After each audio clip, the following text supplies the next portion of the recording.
The terrifying message Christ gave Saint Teresa about hidden sins.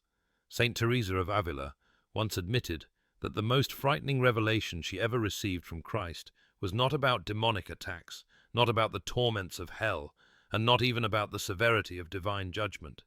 It was something far quieter, far more subtle, and far more universal, something ordinary souls fall into without noticing.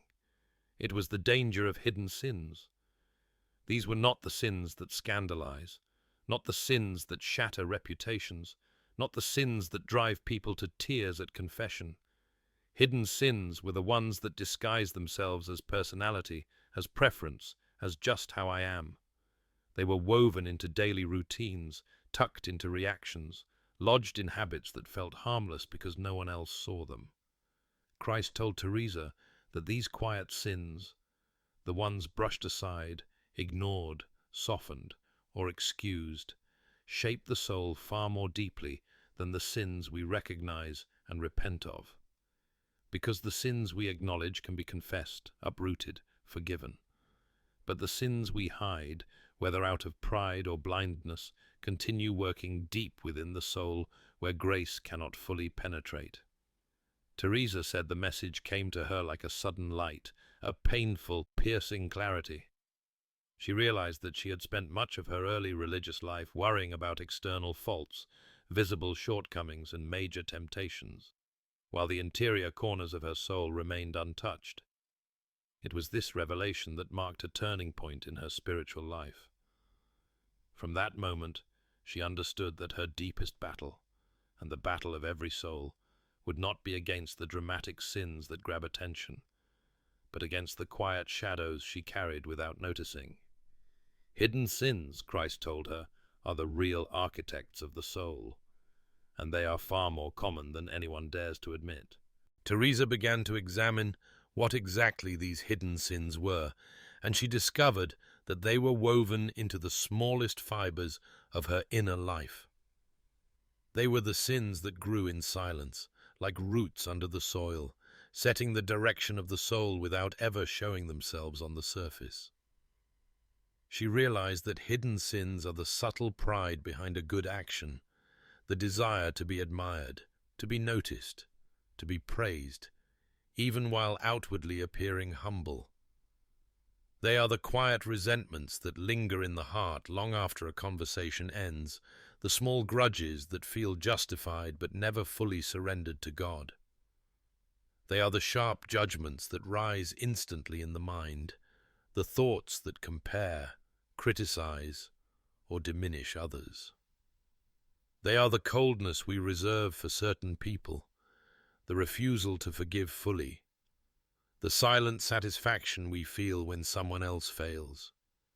They are the small permissions we grant ourselves in private, the moments when we choose comfort over grace, distraction over prayer, or self-protection over honesty. What terrified Teresa most is that these sins feel so small that the soul stops noticing them. And once the soul stops noticing, the devil stops attacking, because he no longer needs to. She wrote that one of the devil's greatest triumphs is not in convincing a soul to commit a grave sin, but in convincing it that its small sins are insignificant. For small sins rarely remain small. They expand, they entangle, they warp the interior, and they slowly build a way of life. Hidden sins, Teresa realized, are not sins of passion, but sins of habit. Not sins of sudden weakness, but sins of long-term neglect. And these are the ones that ultimately shape who the soul becomes. During prayer, Teresa dared to ask Christ why some souls seem to pray faithfully yet never grow. Why some people confess regularly yet remain stuck in the same spiritual place. Why so many Christians spend entire lives hovering between lukewarm and stagnant, never advancing, never deepening, never awakening. Christ's answer struck her with the force of truth. It is because they refuse to uproot what lies hidden. He showed her that hidden sins act like a thin, nearly invisible film stretched over the soul, delicate enough to overlook, yet thick enough to dim the light of grace. The soul continues praying, but the prayers lack depth. It continues doing good works, but the works feel hollow. It continues receiving sacraments, but the sacraments penetrate only the surface. Each unnoticed fault bends the soul slightly off course. Each rationalized sin weakens its capacity to desire God. Each excuse dulls the conscience and narrows spiritual vision. Each secret attachment becomes a weight tied to the heart. Christ told Teresa that the problem was not the magnitude of the sin, but the refusal to acknowledge it. A small seed left untouched will grow into a tree that cannot be ignored. A small crack in a foundation can eventually collapse an entire structure. A small disease undetected can spread until it is too late to treat. He explained that hidden sins subtly reshape the soul's desires, making holiness feel burdensome and sin feel natural. They create a disposition, a way of living, a way of thinking, a way of loving, that becomes habitual, then normal, then permanent. According to Teresa, Christ spoke these words with a sorrow that pierced her heart. What the soul refuses to surrender will eventually control it. And it was in that moment that she understood. Holiness is not destroyed by the sins we fight, but by the sins we tolerate. Teresa wrote that Christ revealed something almost unbearable to her, something so overwhelming that even recalling it filled her with trembling. She said that the first instant after death is not silence, not darkness, not confusion, but revelation. A revelation so total, so penetrating, that no human mind could endure it while still bound to the body.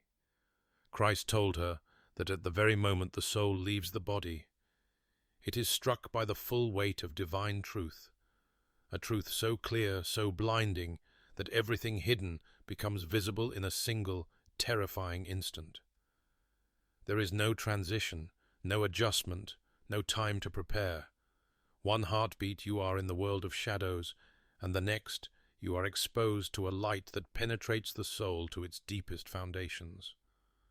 What shocked Teresa was that God does not force this unveiling. He does not interrogate the soul, accuse it, or demand confessions. Instead, she wrote that the soul finds itself suddenly transparent before the one who simply is truth. And because truth is no longer external, no longer something the soul hears, debates, fears, or avoids, the soul becomes united to truth itself. Everything within it that was false, distorted, minimized, or ignored is instantly revealed by the very nature of its encounter with God. The veils we wear in life, our excuses, our distractions, our self-justifications, simply cannot survive in a place where reality itself has no shadows. Teresa explained that during life, the soul can hide from its own conscience. It can drown its discomfort in noise, routine, pride, or endless explanations. A person can spend decades avoiding the quiet moments that expose who they really are. But in the presence of divine light, the soul cannot hide, because hiding is no longer a function of its existence. It cannot cling to illusions, because illusions depend on darkness, and darkness does not exist in God. Teresa said, this truth is not merely seen, it is experienced. The soul becomes its own history, its own motives, its own choices. Nothing can be softened, nothing can be explained away, and nothing can remain concealed, because concealment requires distance, and there is no distance in eternity. Christ revealed to her something even more terrifying. The soul performs its own judgment. Not legally, not as a courtroom, but naturally, instinctively. The soul, seeing itself in the pure light of God, unveils itself. It exposes what it truly loved, what it relentlessly pursued, what it refused to surrender. Teresa said the soul confesses its hidden sins not out of guilt or fear of punishment, but because truth leaves it no other option. It is not a forced confession. It is a spontaneous unveiling, a natural consequence of perfect clarity. The soul becomes its own witness, testifying to the life it lived, the choices it made, and the truths it avoided. And then, Teresa said, comes the separation, swift, unmistakable, and inescapable. The soul experiences either a joy so consuming it feels like being lifted into the warmth of infinite love, or a terror so deep it feels like falling into the chasm of its own interior darkness. The difference, Christ told her, is not the number of sins committed, nor the severity of the soul's failures, but something far more subtle and far more just. Whether the soul learned to face truth while still alive, a soul that practiced self-examination, humility, repentance, even imperfectly, recognizes truth as familiar and runs toward it. A soul that lived in avoidance or denial recoils from that same truth because it feels foreign, unbearable, and blinding.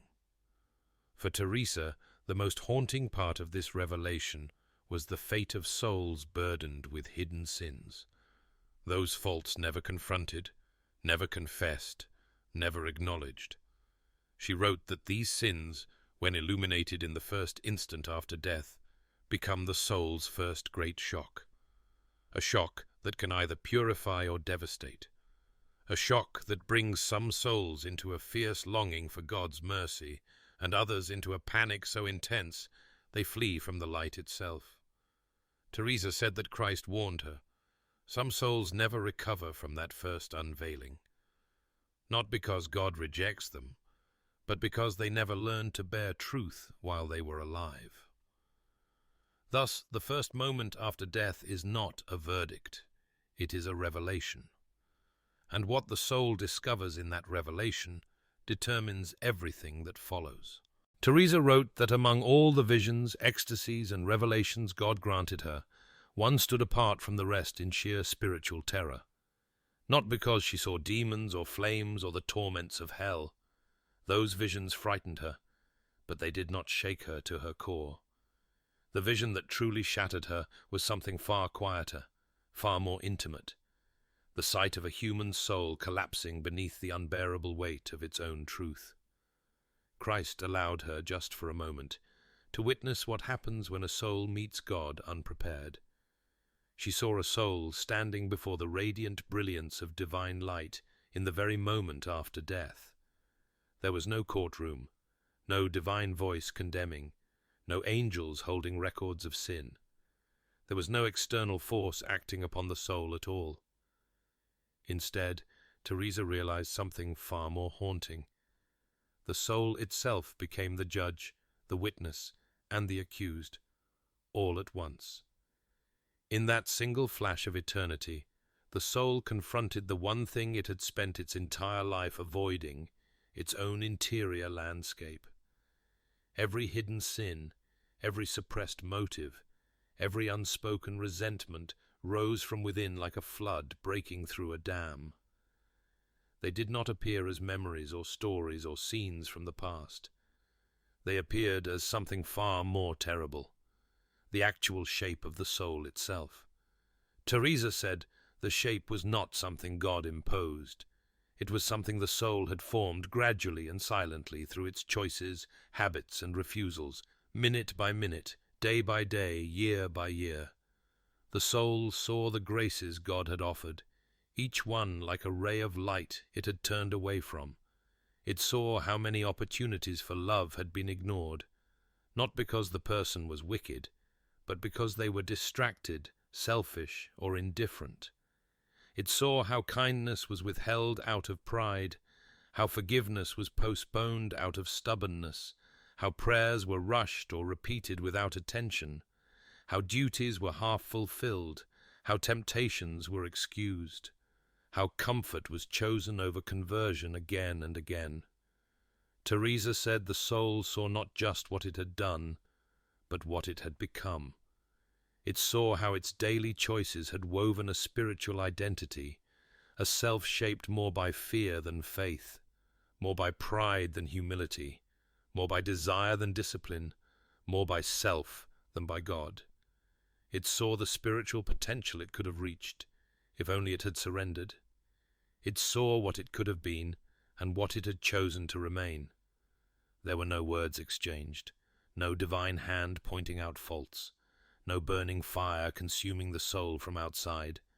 The torment arose from within, from the soul's own recognition of its truth. Teresa said the soul in her vision collapsed inward, as though crushed under a weight too great to bear. It folded into itself, not because God rejected it, but because it could not endure the revelation of what it truly was. The soul unmade itself, unraveling beneath the force of its own self-knowledge.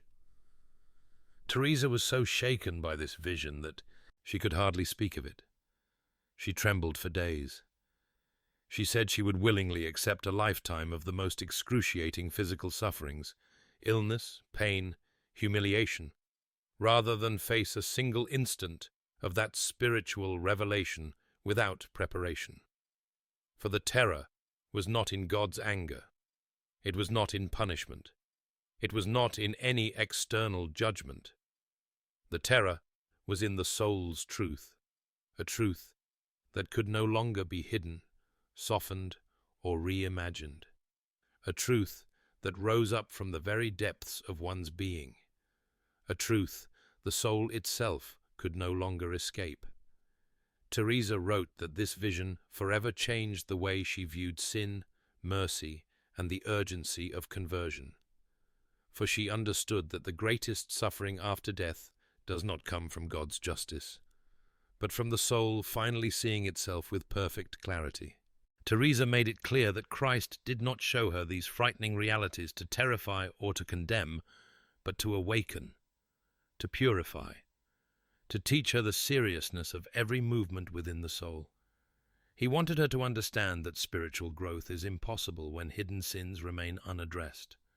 A soul that refuses to examine its secret motivations, its subtle patterns, its quiet sins, will remain spiritually paralyzed no matter how many devotions it practices.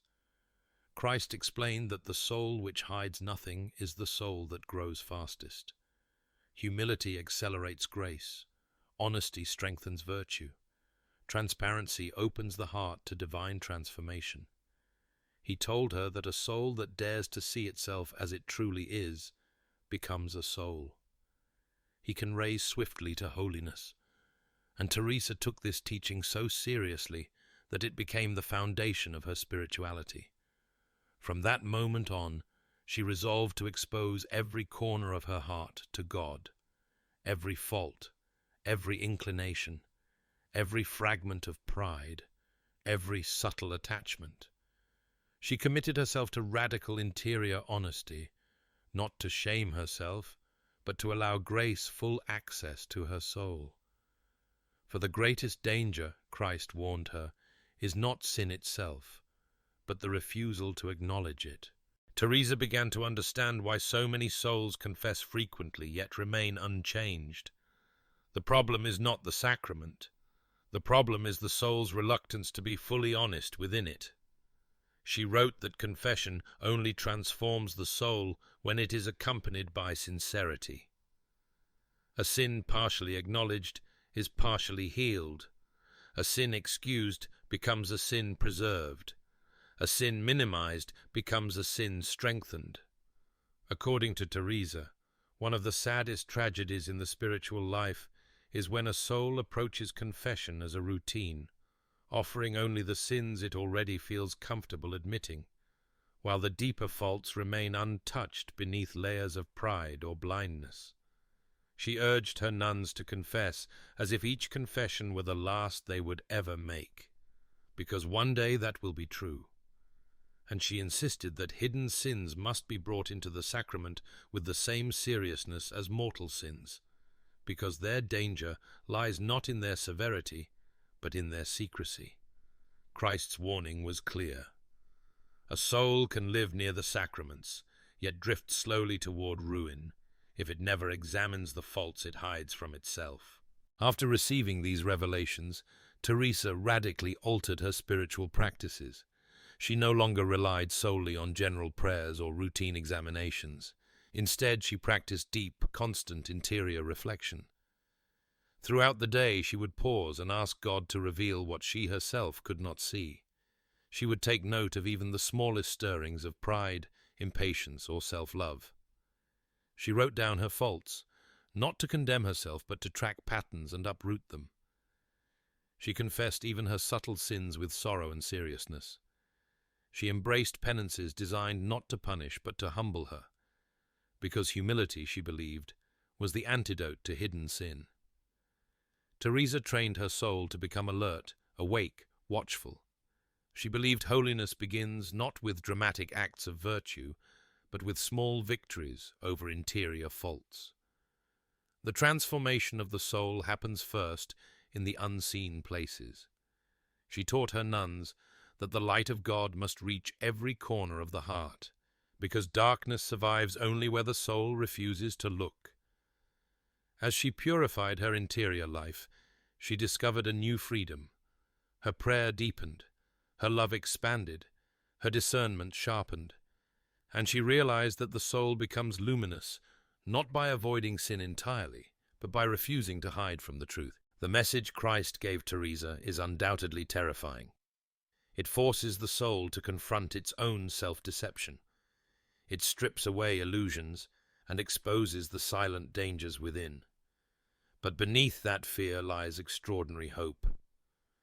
Christ told Teresa that any soul who dares to bring its hidden wounds into his light will be healed long before death's revelation. What terrifies an unprepared soul becomes a source of peace for the humble one. The same divine truth that exposes sin also destroys it.